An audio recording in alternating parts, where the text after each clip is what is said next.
Now we get an opportunity to pause for a moment and think deeply about some education, technology, thinking, and some thought leadership in the space. And we're going to have some people join us, John and Lauren, along with Amanda, who will have a deep conversation around rethinking assessment in digital age. Allow me to introduce Amanda a little bit more, actually. Amanda has spent the past 16 years in EdTech field with a focus on professional learning, online learning, STEM, computer science education, and curriculum development. She's currently the CEO of Pivot, but you've worked with many EdTech companies around the world, and you're our resident American working in Victoria, so you can be our American speaking to the Victorian EdTech ecosystem. So I'll hand over to you to introduce John and Lauren. I have such a great Australian accent at this point after being here for a year and a half. But I want to really just take a moment to say thank you to everyone at Edugrowth and Global Victoria and Generate for putting this together. It has been pretty epic to see how we can come together in a tech-enabled way to continue to really think through the things that are important. So today I'm very excited to be joined by John Cronin and Lauren Sayer, who are two experts in the field of digital assessment, whether from the perspective of Lauren, who is still doing that work within a school, and John, who has moved over to Education Crisis Group, which already had a nice little introduction. What we're going to do today is really talk about how we can think about rethinking assessment in digital age. No one knew that we were going to be moving into an online world so quickly. But what was very interesting is that assessment practices have really, I would say, up until this year and a half, hadn't really changed too much over the last 15 years. So we're gonna have a quick discussion, and it's gonna be great. We have some questions at the end. You'll be able to ask your own questions, and please feel free to go into the Q&A. But I want to start by introducing our two panelists. So Lauren, I'm gonna actually let you talk about your title. One of my favorite things is Lauren has the longest title in education, which I will not even try to repeat. But Lauren is an expert on everything education, I think, in Australia. She has a strong commitment to girls' education and to thinking through creating spaces for kids to really not only thrive in the world today, but the world tomorrow. So I'm really excited to have you here, Lauren. Do you want to say a hello and then also your great title? Yeah, hi everyone, thank you. Yes, it is a very long title. I'm Executive Director of Digital Learning Research and Innovation at Melbourne Girls Grammar here in Melbourne, Victoria, and it is a privilege to be able to lead digital learning, innovation in teaching, and the research institute that's sitting at Melbourne Girls Grammar. So it's wonderful to be here and talk all things assessment today. Great. And so John and I have met through digital technology so far. So nice to actually see you in person, sir. So John comes to us from a really great background as a practitioner, as an educator, and now as someone that works in EdTech. He's been a leader of ICT for nearly 20 years. Last work as an assistant head for an e-enhancement. Now that is a long word to say at 7:30 in the morning at the British School of Barcelona, which is a leading international school in Spain, which is a beautiful place. And now has moved over to Education Crisis Group, where he focuses on data flow within schools and application of IP, and I'm sure many other things. So John, nice to see you this morning. Do you mind giving another little introduction as well? Yes, thank you for the introduction. Yeah, I'm based in Barcelona, so it's actually the late evening for me, but that's not a problem, and it's the wonders of modern technology. So yes, I was a practitioner for 20 years, assistant head for ICT at the British School of Barcelona, which, as Lauren will have found out or testified as well, we sometimes like to give ourselves unique names. So that became assistant head for e-enhancement. Before that, I taught in an inner school in central London for 10 years at an IT outstanding school. So a lot of practitioner before moving across now to work with the EHG. Great. Well, I'm very excited. So and remember, everyone, put in some questions if you have them as we go forward, is we have a series of questions about digital assessment. And so I'm going to start with the biggest question, which is, what do we think from your perspective, what has changed through assessment through technology? Answer could be not a lot, or it could be a lot. So I'd love to get your perspective. I'm actually going to start with Lauren. So what do you think has changed? I think the speed and the processes, and I think formative assessment has changed rapidly because we can get instantaneous feedback and resources and student information straight away, which is something that's changed a lot. And the fact that we can do it either anonymously or face-to-face, where I think in a traditional way, you were never able to do that with great ease. And I think that that's an important thing. I think the breadth of the ways in which you can do assessment is incredibly different now. So we used to be really doing, you'd have a written assessment, and then if you were really, really organised as a teacher, you may have an oral assessment. And we've all sat through, if you're a teacher, the hours and hours of oral assessments where everybody's listening and no one's really watching. And the advent of technology means we can all submit that at once. We can all look at it in different ways. We can create a showcase and we can get that feedback very quickly. And I know our students also watch things at a different speed than I do. So I know that my girls will watch a video that I make at 1.5 to 2 speed versus one speed. So the pace of which things have changed, I think, are there. And again, that feedback mechanism of being able to answer a survey, a multiple choice, all of those things, to be able to do quick pulse checks as people are walking into the room, but also on teaching. I think the feedback loops have gotten a lot shorter in education now, thanks to technology in assessment and reporting. Like that idea of like shortening that feedback loop, right? Because I think, I don't know, we've all been there. We were all teachers, like all that paper, you're like, I'm going to do exit slips. I'm going to totally do it for the whole year. I'm going to print them out. I'm going to cut them in little shapes and I'm going to give them to all the students. And I promise I'm going to read them and make a change. Like we all had those great ideas, right? We cared about feedback. We cared about kids' experiences. But then we got into that process. The printer didn't work one day. I didn't ask the right question, et cetera. That really is interesting about that idea of that formative check and really starting to pull that feedback loop in. And I think the other thing is, your students, their handwriting, and being able to do something where the students know that it's anonymous and it's actually anonymous. We've recently done a survey across the school on teaching and learning, as we're constantly reviewing our practices. And a whole lot of our girls have asked, I'd like to be able to have a way that I can confidently and confidentially tell my teacher how I'm feeling today without having to go up to them and go, hey, I'm really flat today and I'm not feeling great. Because going up into a classroom and saying that, we could all imagine walking up to our boss of a morning and going, hey, I'm really not feeling too wonderful in front of a room of 20 other people. We wouldn't do it. And our girls are wanting to be able to do that and say, hey, I'm right in the zone today. Can you push me hard? And I think that's interesting that our girls are asking for this. It's not that we're saying you need it as a teacher. And I think that's the other part of the technology is they see how technology is being used in other areas. So social media, they're telling people how they feel and they want to use it in the classroom. There's so much good there. And so John, to you, how do you think it's changed or not changed with technology? Well, actually, an interesting point there is at the same time of meaning you can't hide now as a student, where previously you'd have the old, in a classroom, the radiator children, those that would sit at the side and as long as you didn't disturb them, they wouldn't disturb you. Now they have to be involved in the conversation, but then at the same time, they can do that by being anonymous. So it's almost good for the ego. Sometimes when you're sitting, let's say, in a typical maths room, and you're sitting and looking around that you might not be getting this, and you don't quite know how to respond or how to even start the race of learning.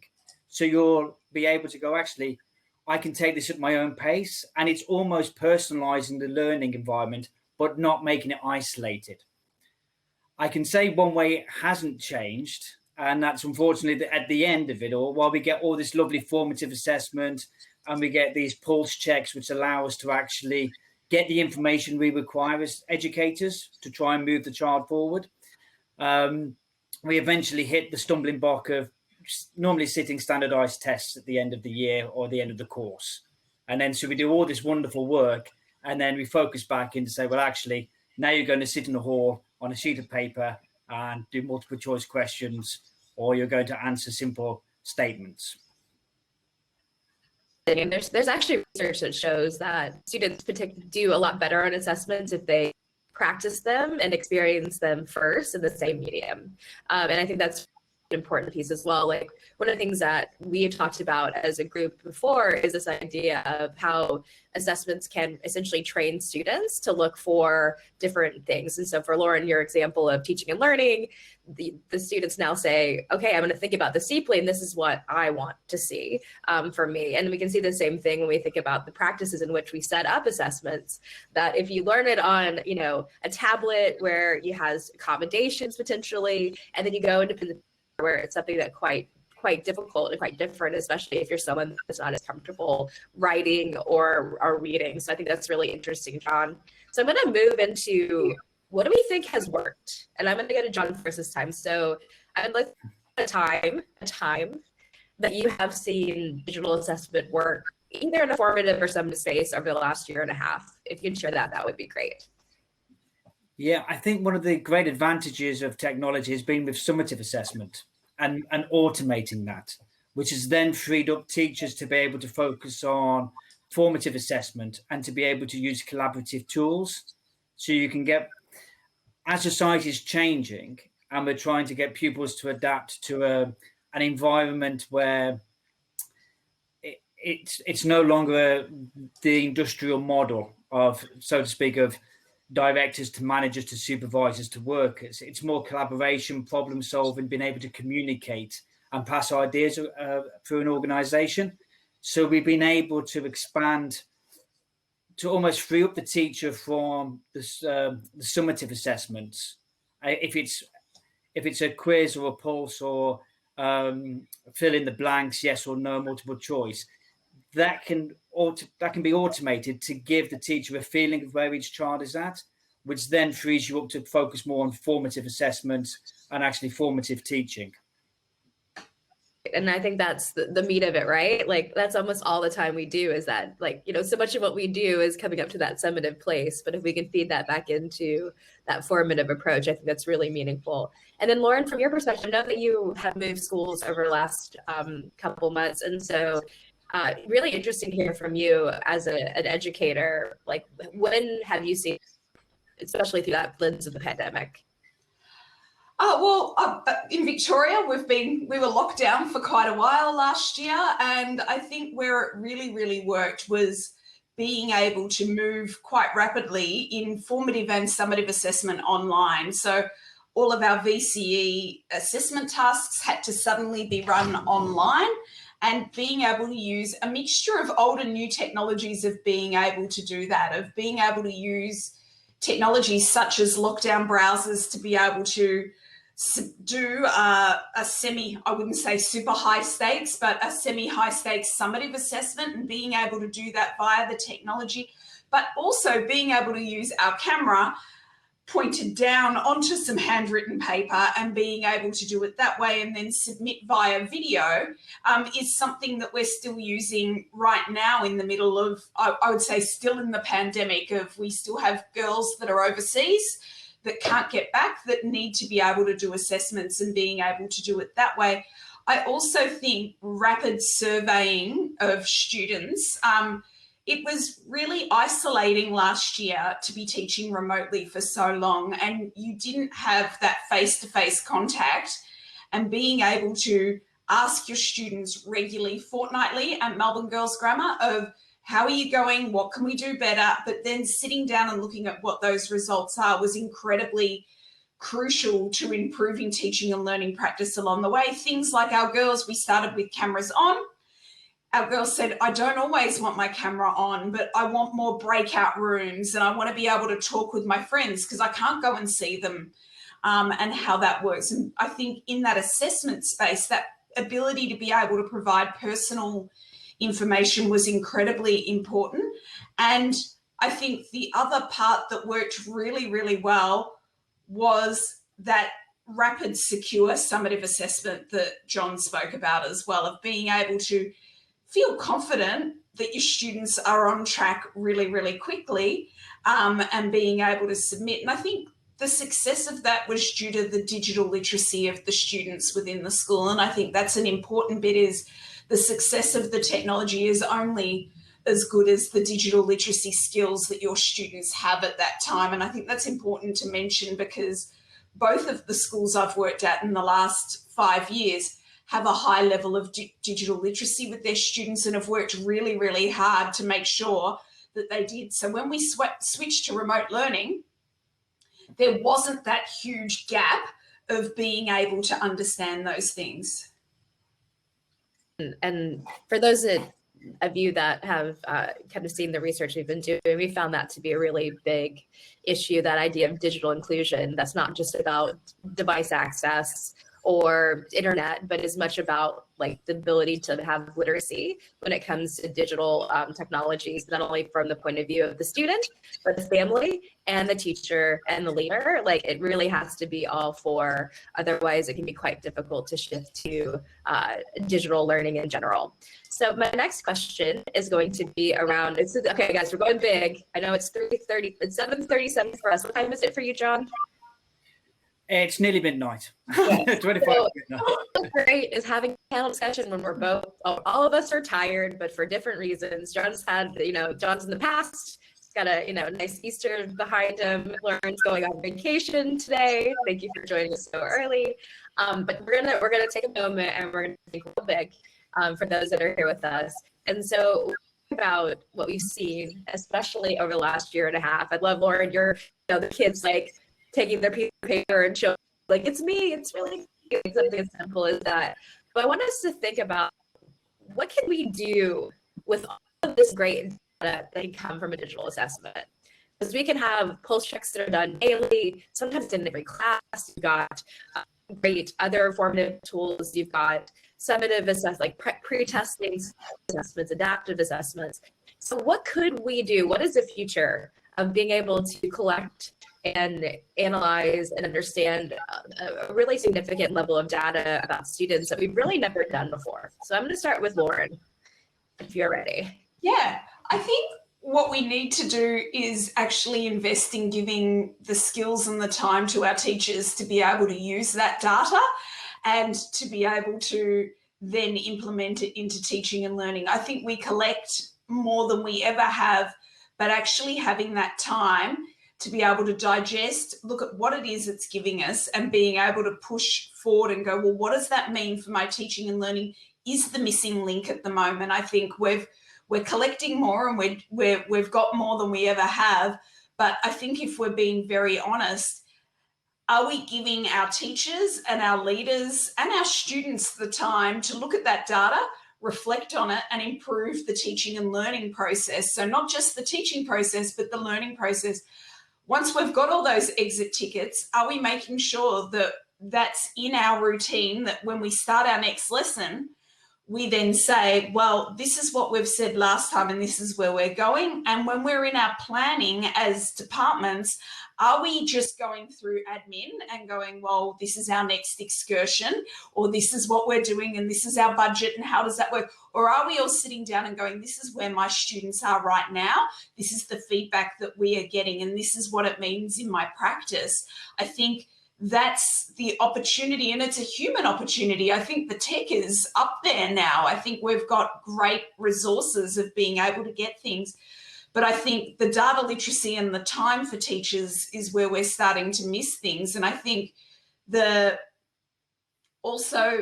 next big role in schools, and I know many schools already have it, is that data analytics person. So that it is wonderful to have Power BI dashboards and those sorts of things that are sitting in schools and they look incredibly pretty, but having someone that can then translate that into practice is the next booming role, I think, of schools and where we need to go next in that space.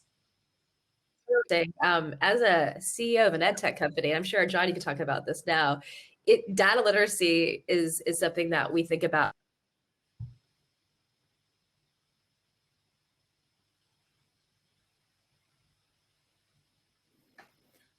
You might want to jump in, John, while I'm No, I think that was all of the time. I think was the end of that sentence. Lauren, in fact, I was going to elaborate on what you were saying. Yes, we collect all this data. Can you guys hear me?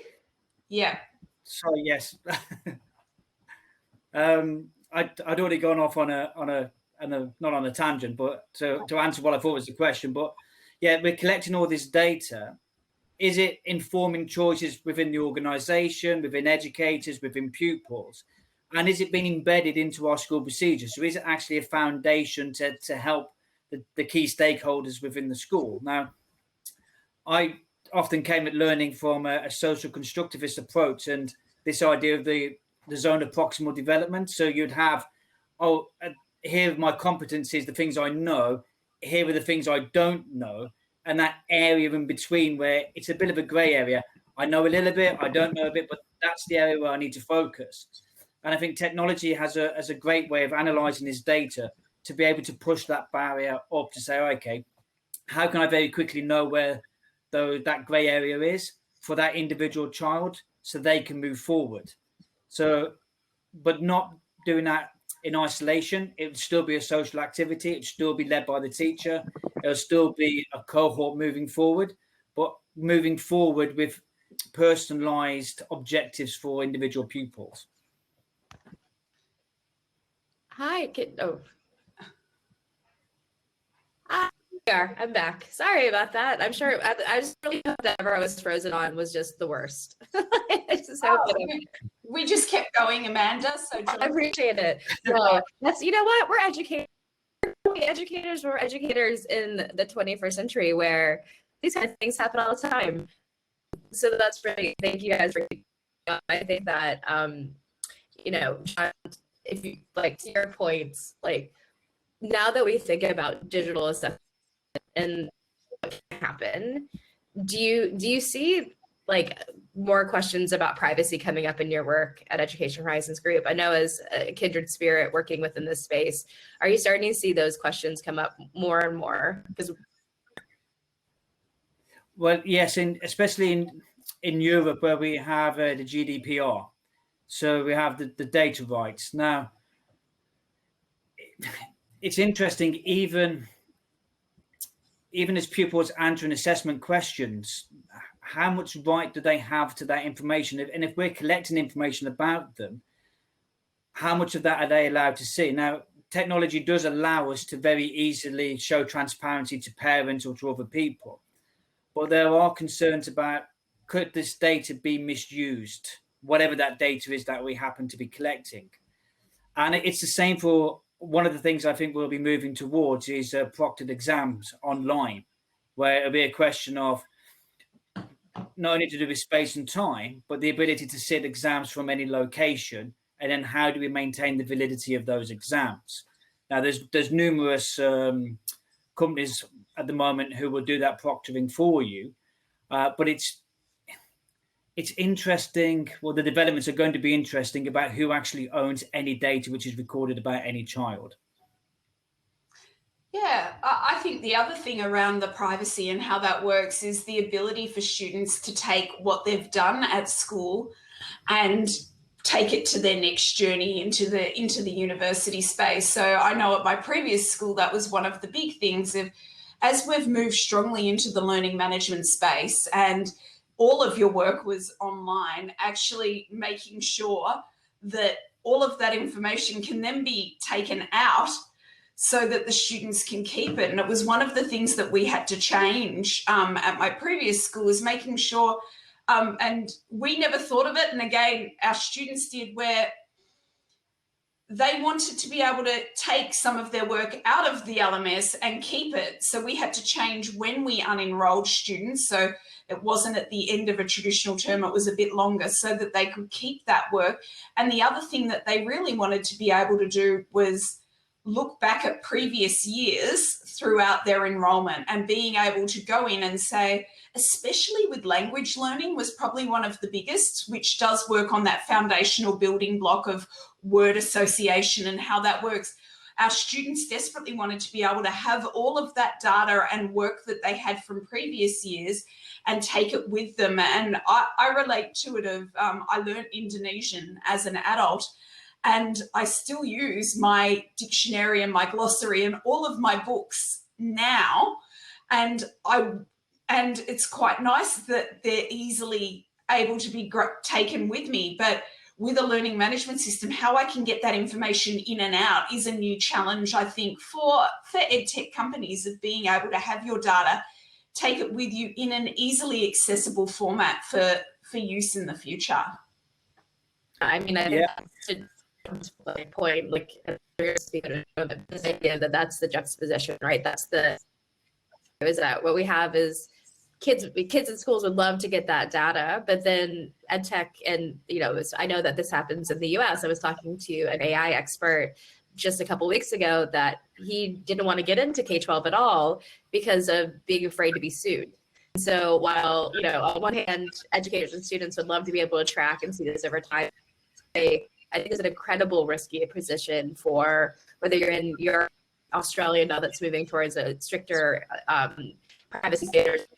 So John, I think you had something you would like to say as well. Actually, no, it's just a continuation of that. There's a few interesting questions about data and who it belongs to, and even your right to be forgotten, and the right of a school not to forget what you've done in the past. It's all bits of there will be a few quite interesting discussions about that. But one area where technology really does help is with historical data. And in the Spanish system, you have to keep records achievements for 20 years. So I know that one of the directors at the British School of Barcelona, that a child can turn up 15 years later to say that they still want their records. Now, if it's back to when they had a management information system, it's very easy. They log on, they bring up the records, and then they can pass those over. If it's before they introduced an electrical system, she has to go down into the basement, into filing cabinets, walk through, and then hope someone printed off the actual reports and put them into that child's folder. So it does help to have electronic data if it needs to be shared. The questions are, who really owns it, and can it be shared, or should it be shared? Absolutely. And so there's a question from Hannah in the audience, and what we'll do is I'll have one question after this, and if you'd like to ask questions panel, please put that into the live Q&A. But the question from Hannah, and I'll speak to it from, I think Lauren, you might be best positioned to answer this. So what is a Melbourne Girls Grammar or Haileybury or other schools? What are we doing to stop potential cybersecurity attacks, or think about not just privacy within what we just talked about, but actually like incursions that would come from the outside? I think there's two main ways that need to be looked at. Obviously, schools are investing heavily in firewalls and security at a level that's never been done before. And it's interesting, I'm going into cyber audit time in my role at the moment, and I'm really looking at having external companies look at, well, where are the security gaps in our organisation and how that works. I think that's an incredibly important part, but it's almost becoming like it is with business, that BAU, that business as usual, of making sure that we're protected in that space. I think the space that is new, and being a teacher, I'm probably almost more comfortable talking about it, is working with teachers and students on the behavioural aspects of cybersecurity and safety in that space, of really explaining to students what it means to share your data, what it means to have strong security of your data and what that works like. When we put things up, that it is up forever, and what are the implications of how that works? What happens if something is up that I don't consent to and I'm under 18? Because the law is really clear in Australia around that, and that it can be taken down legally, and that there are legal ramifications, police ramifications for that. But the behavioural aspect of cybersecurity and safety of attacks is probably the biggest one. I will link it to a previous job before Haileybury and Melbourne Girls. I worked at the Royal Children's Hospital, and we had medical records, incredibly secure things. The amount of times that we were working with doctors and had to explain your password on a post-it note's probably not the safest way to be able to keep that data there and being able to look at that. But those behavioural aspects of making sure that we've got strong passwords, we change them regularly. Technology and EdTech companies can only do so much, as again, it goes back to that part that I spoke about earlier of increasing the digital literacy of our teachers, our students and our business staff in schools is the key aspect in this, because without those behavioural changes, we can put in all of the stopgaps in the world in terms of passwords, but our students will still say, oh, well, I use the one password for everything. And being able to talk to them about also, I think, the gaps of where security and technology can help them, and explaining to students that password managers are a really important thing and how you might use it, and to look at different areas. And I think as we move more into a biometric space of fingerprints and facial recognition, that will become easier, but that behavioural aspect of always having a backup password is important as well. I mean, there's so much to unpack there. I think it's really interesting if we think about schools as microcosms of the greater world, right? We know that the same way that you know your grandma or your husband or your friend who gets scammed, or they, like, a lot of what happens in cybersecurity attacks is just human error. It's really not very sophisticated. I think that's very interesting to think about. One of the other things that was really fascinating is that this shift online learning that kids had to manage many passwords. Like, we saw that like 2 to 5 technologies on average, each with its own password. Technology ecosystem is super fragmented. So I know at EHG, you all have you have 3 main systems that work together. So I'm sure you see it a little bit easier, but a lot of schools were cobbling together a lot of different technologies for risk.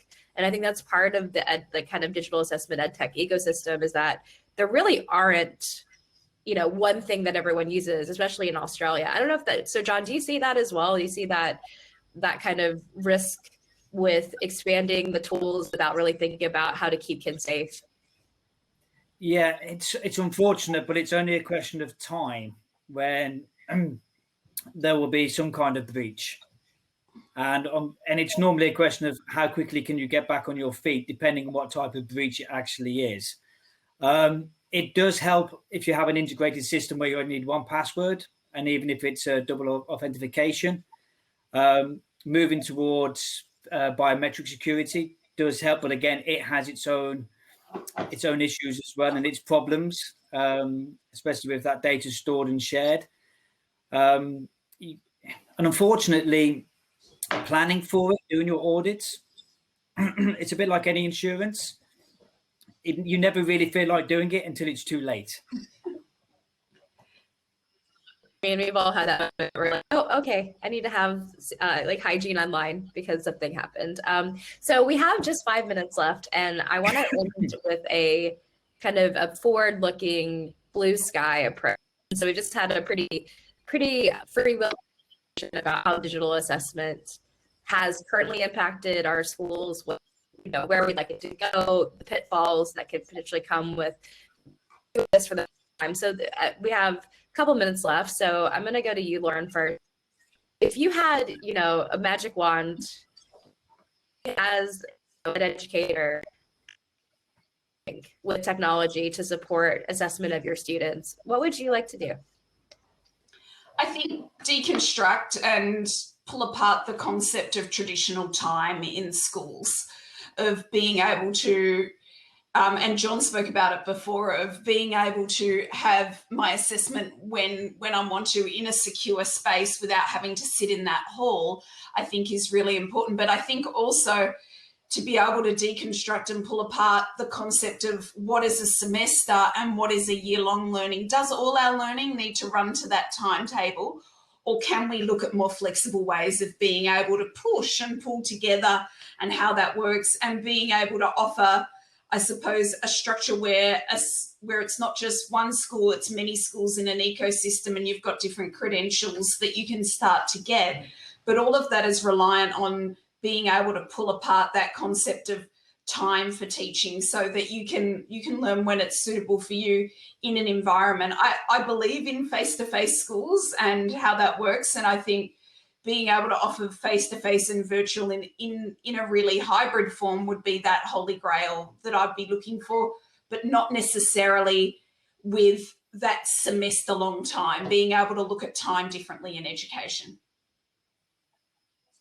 Competency-based models. So if you're watching the US, things like Western governors and others that are in that tertiary space that think about less time in seat, more competency-based, and using assessment that way.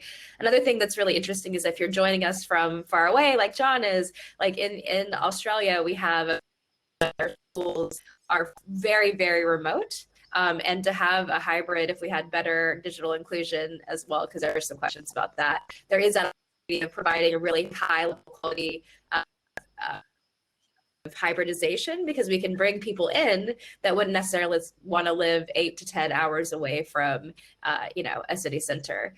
So John, I'm going to go to you now. And so what is your blue sky? What do you want to see happen? Oh, well, actually, it's more of a selfish thing, actually, from my time as a computer science teacher.